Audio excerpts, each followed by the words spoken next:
Are you familiar with the expression marches to the beat of a different drum? Yeah, I think that including marching in an expression about uh, subversive behavior is kind of a weird perspective, but I think that, growing up, uh, that was pretty much always said of me, no matter what context I found myself in, whether that was in marching band. Um, I think partly in marching band it was difficult because I, first of all, didn't know how to play the trumpet. That you can laugh at that. Second of all, I am not coordinated. Like what you just saw me do just a minute ago is the extent of my coordination. But if you ask me to play one thing with one hand and another thing with another hand and another thing with a foot I don't play the drums. I'm not allowed to use silverware with my left hand, typically, mostly because I don't want to put a fork in my own eye. It's dangerous. But in pretty much every other context, I was the nerdy kid, and not like the nerdy kid who was into I feel like it's. Kids these days don't understand what it was to be a nerd back in the day. It wasn't a safe thing. Nerds these days get to put on drone displays for the 4th of July. That's pretty cool. When I was a nerd, I was asking my science teacher what temperature copper melts at. That's the kind of nerd I was. But I didn't fit in with the other nerds because I wanted to know stuff, but I didn't want to do a science fair project. Are you getting do I need to go on? I marched backwards to the beat of my own drum and couldn't keep beat while doing it.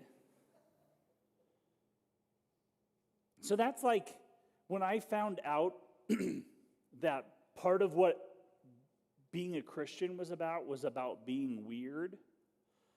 I don't know if you knew this. Christians are weird. Sometimes they're weird in the wrong way. But when I found out you could embrace being weird and marching to the beat of your own drum and be you could make that a part of I embraced it.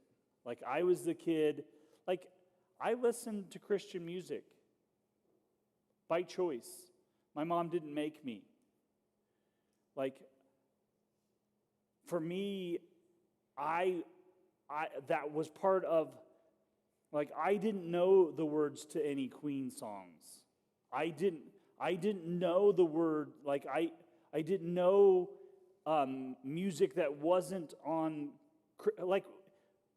back then our town didn't have, we had a bad Christian radio station or my CD binder.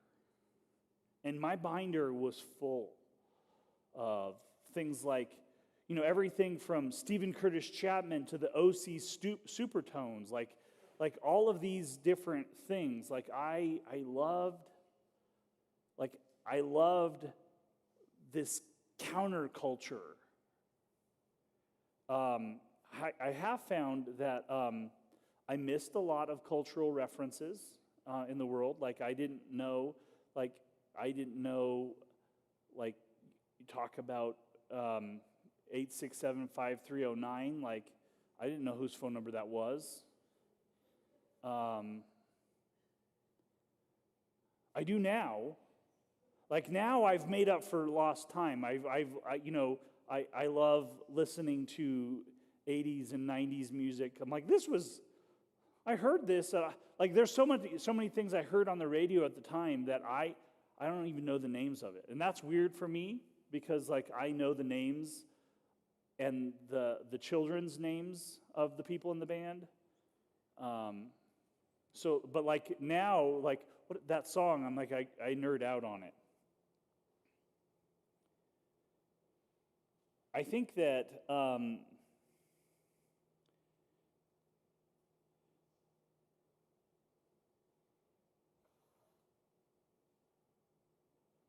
part of what it means to be a Christian has to do with figuring out how to live differently in the world. And that's been taken in a lot of different ways. For me, that meant listening to music and really honestly, like judging people who didn't listen to the same music that I did.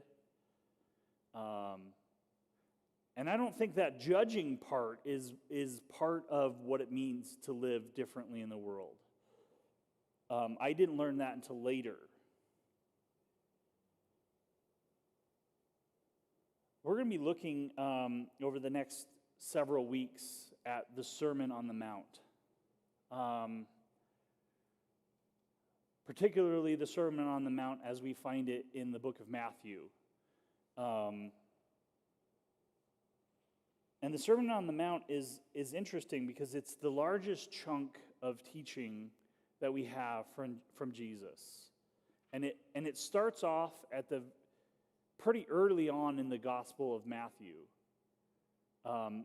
Each of the Gospels have a little bit of a different flavor to the way they tell the story. But for Matthew, he starts off with this manifesto speech. Like he begins to acquire disciples, and he gathers those disciples, and he starts off by giving this long teaching. And if the Sermon on the Mount is Jesus' manifesto, his this is what I'm about speech, then the Beatitudes are the introduction or the preamble to that. I don't know, I remember in 5th grade being forced to memorize the preamble to the Constitution. Don't ask me to do it now. Like if some of you, do any of you know it? No, okay, good. Good, I don't feel bad. But this is like the preamble to the Sermon on the Mount, and it's it's important to understand it in context. You see, Jesus didn't jump from the beginning of the ministry that he started. He didn't jump from there and then just at the very end of his life make people mad, and that's how he got killed. Like, there were things that he did all along that if you understand it in the right context, were a little bit subversive. They spoke against the way that the world operated in its time.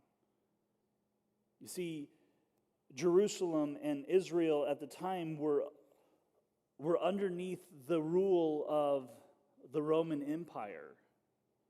And the way that Rome works, or worked, is that you could believe whatever you wanted as long as you don't rock the boat. And the Jewish people were really good at rocking the boat. They chose to defy Rome in lots of ways, eventually leading to the destruction of the temple and the destruction of the city of Jerusalem in AD 70. But somehow, what Jesus came and did in his time rocked even the Jewish boat.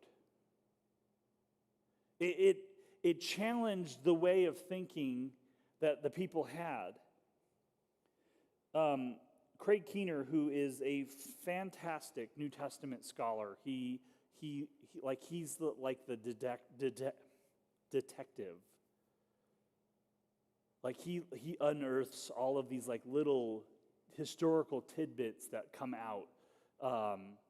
Like if you hear something interesting that I have said, it's probably something I've learned from reading stuff that Craig Keener talks about.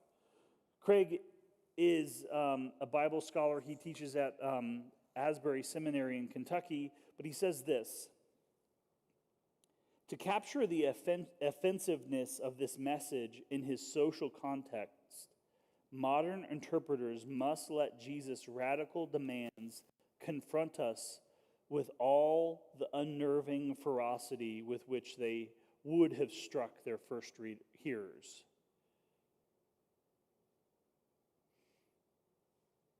I don't know that ferocity is the first thing I think of when I think about the Beatitudes.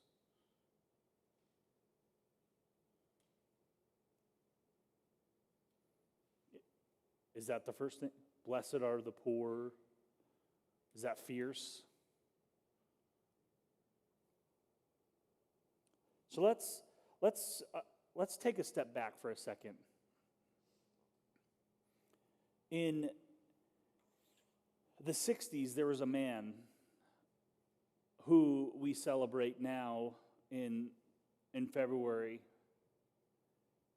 who began talking about injustice in the world.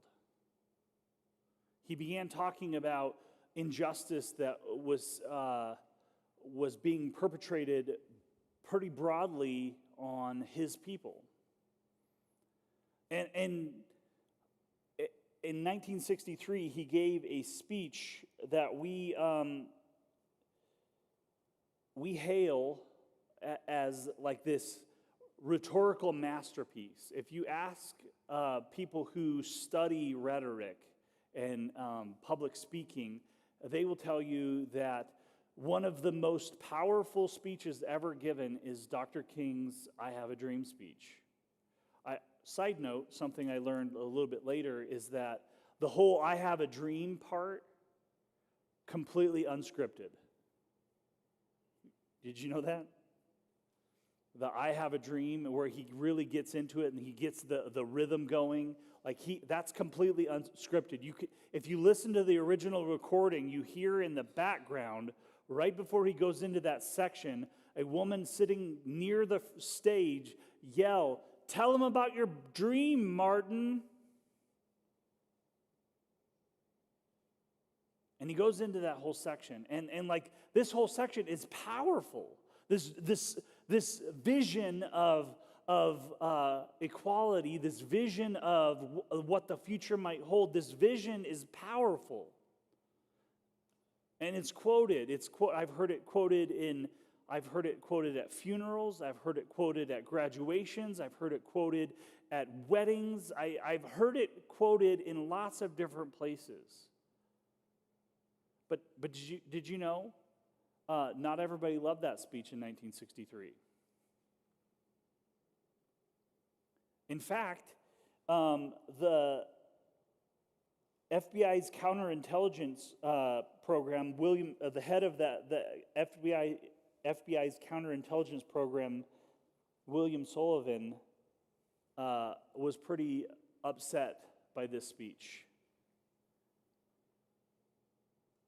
Like, if we try to draw a line between this speech and take this speech out of its historical context, it's hard to draw a line between this speech and King's assassination.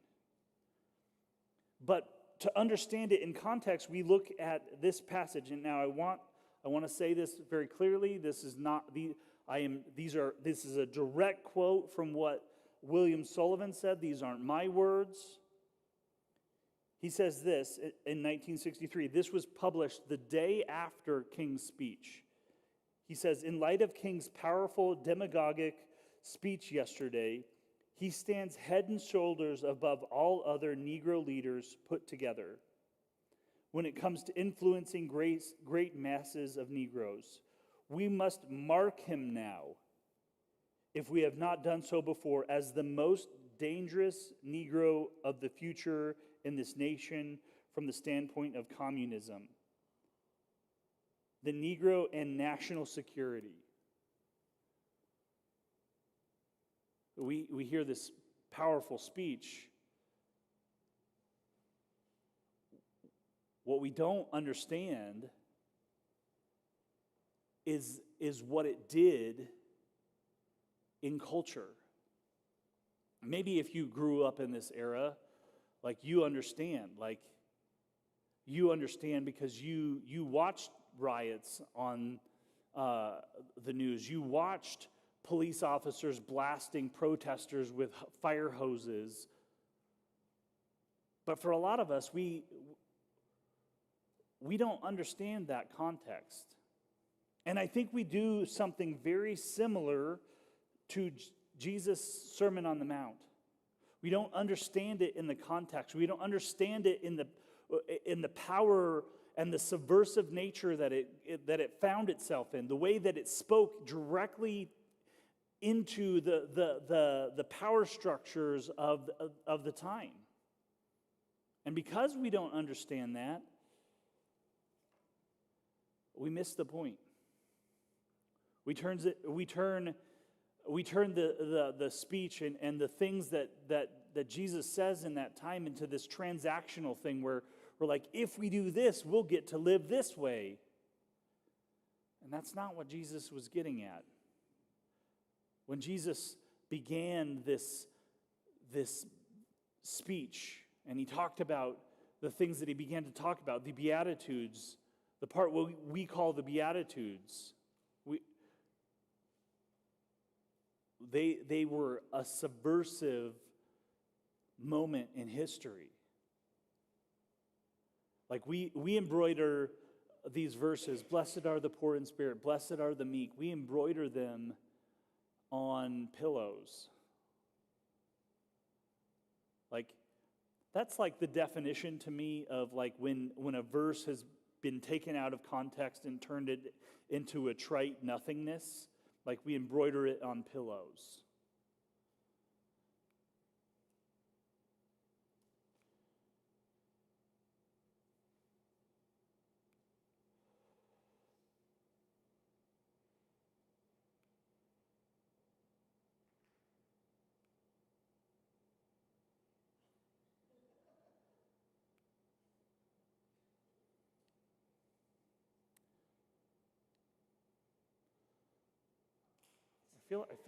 I feel like there's something missing. Okay. There's not. Don't worry about it. Sorry, I didn't mean to turn the lights off.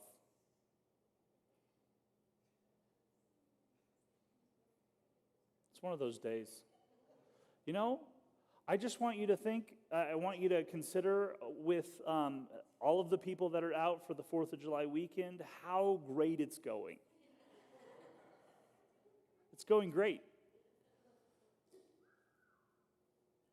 So Jesus starts, and verse 1 in chapter 5 starts this way. He says, now when Jesus saw the crowds, he went up on a mountainside and sat down. His disciples came to him, and he began to teach them. He said, blessed are the poor. But the problem is that when we hear this word blessed, we kind of turn it into this mush. So I'd like to talk for a second about what that word that's translated as blessed in most translations because of tradition, what it means. So the Greek word is makarios. Would make a fantastic tattoo if you're interested. Makarios. It basically means this feeling of contentment with one's place in the world and when you're satisfied in that place. It's a sense of contentment. It's not this outcome.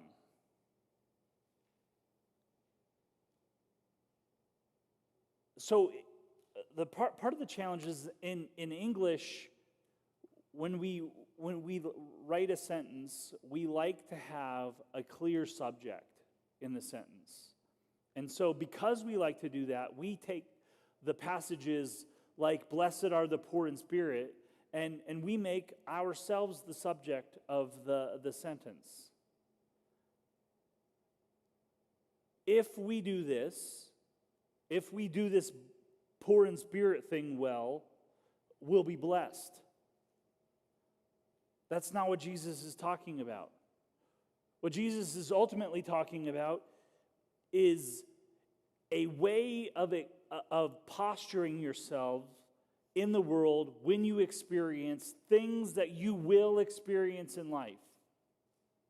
The first several of the verses in the Beatitudes are like this.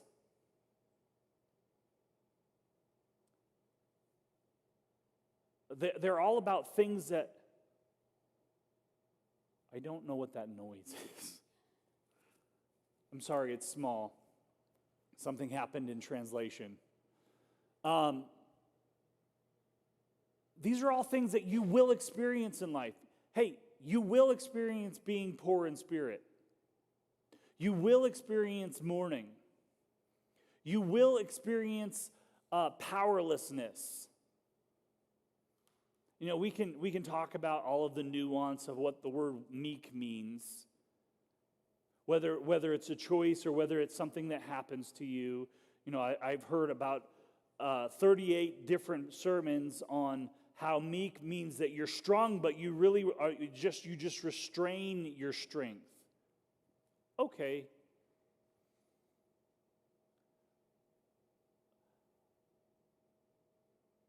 What is really happening here is Jesus is talking about things that you will experience and what the proper posture that you should have in those experiences. And keep in mind, he's talking to a group of people who are poor in spirit, who are mourning, who are meek. They have no power over their situation. They have no control over their situation. They have no ability to get out of their situation. So Jesus tells them, Makarios are the poor in spirit. Content are the poor in spirit. Content are those who mourn. Content are those that are meek. If you're content when you're poor in spirit, you will inherit the kingdom of heaven. If you're content when you mourn, you will be comforted. If you're content when you are put in a position of powerlessness, you will inherit the earth. He goes on and he says, if you're content when you hunger and thirst for righteousness, I think there's an interesting tension there. There's the contentedness, and there's the hunger and thirst. You hunger and thirst, and you're content at the same time. And if you do that, you will be filled. If you're content, like these are all opportunities. Like, and they're not the best opportunities. Like, when you're put into a situation where you where you have the opportunity to hunger and thirst for righteousness. Think about that for a second. What kind of situations might you find yourself in where you are forced to be content with being of hungering and thirsting for righteousness?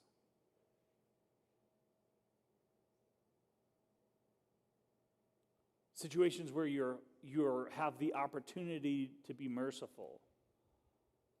What does that sound like? Like you're being attacked. Like you're having pressure put on you. When you have the opportunity to hunger and thirst for righteousness, it means there is a lack of righteousness. feel like some of this stuff really applies to the world we live in right now. Pure in heart. So what Jesus is ultimately doing is he's creating for us not a cause and effect so that if we do this, we get this. He's creating a posture for his followers to live in a world that is not theirs. He's creating a posture, he's demonstrating a posture that ultimately, in the context of being oppressed, in the context of being, ironically, many of the things in this are some of what Dr. King modeled the way that he challenged authority in his time.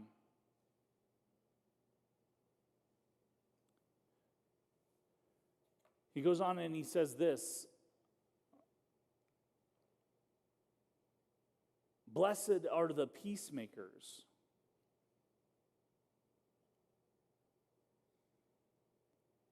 for they will be called children of God."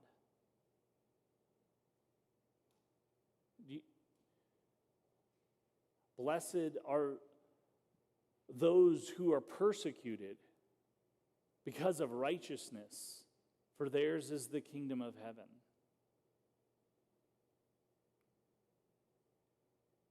Blessed are you when people insult you, persecute you, and falsely say all kinds of evil against you because of me. Rejoice.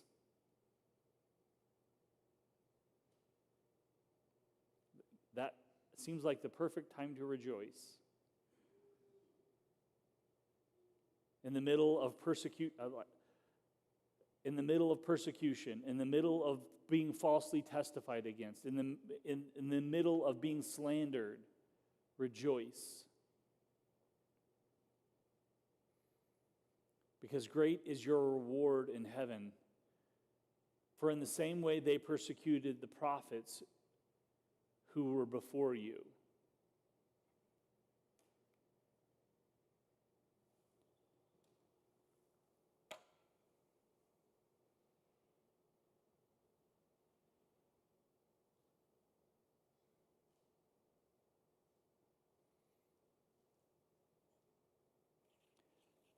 How you see the world matters. How you see what's happening to you matters.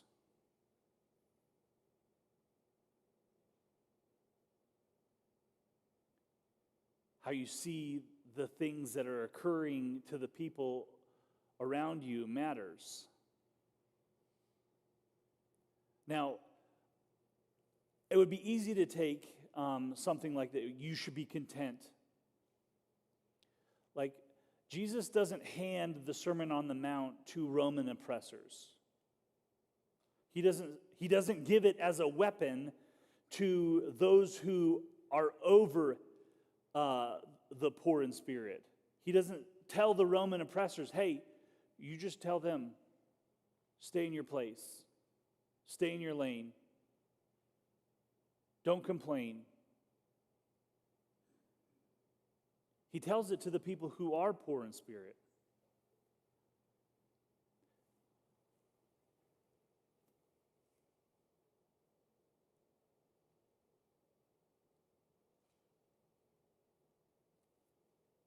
I don't know if you notice, the world that we live in is not awfully content. Like, whether you have the opportunity to be poor in spirit or not.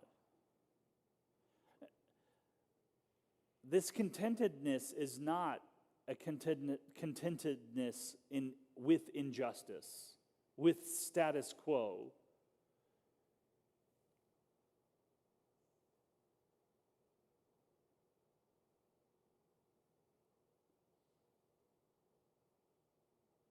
It's not about promoting my own personal self position in the world. Like, it's not about self-promotion. What Jesus ultimately does is it refuses personally to engage in self-promotion and gives his power away. What he ultimately does throughout the rest of his ministry is he is content with the position and platform that he has. The position and platform that he finds himself in is the perfect place to start a revolution. The position and platform that he finds himself in, he doesn't have to work his way up through the corporate structures. He doesn't have to work his way up to find a higher position in empire to be able to begin the work that he is about to do. I think for us, what ends up happening is we feel like, well, if I weren't so darn poor, if I weren't so powerless, if I weren't so weak, if we didn't live in a culture that was hungry and thirsty for righteousness because there is no righteousness, we could just get past this, then we could begin to affect change. That's not ultimately what Jesus does. Jesus starts with where he's at.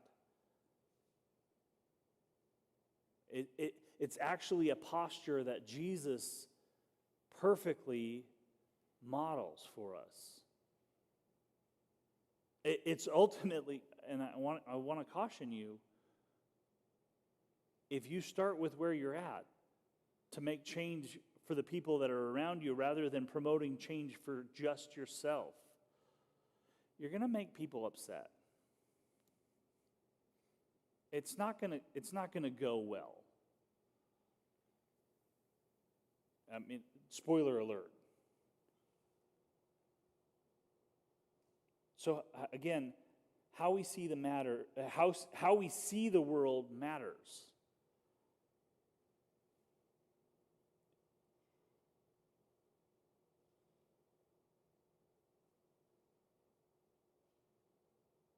What would it look like if we took up a posture of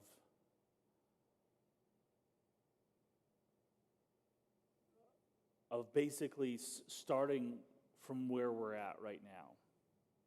A contentment. Choosing to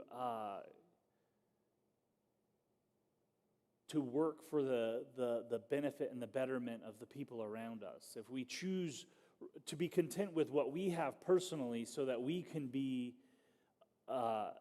affect the people around us.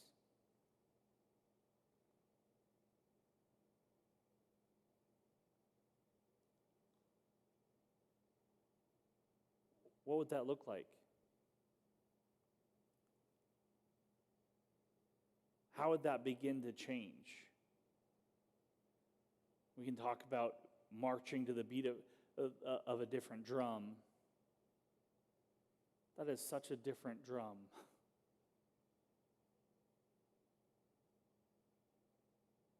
That is a completely different perspective.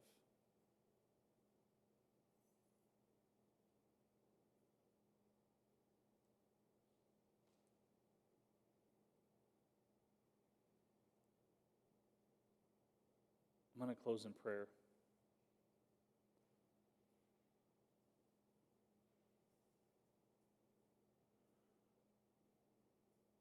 God, I pray that you would give me the courage to be content.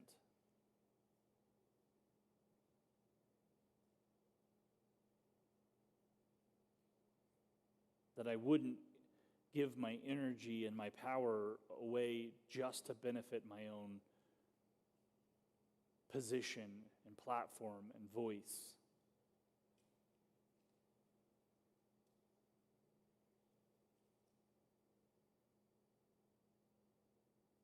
God, I pray that you would help us to, as a church, begin to think differently. To begin to think differently about about our position and our place in the world.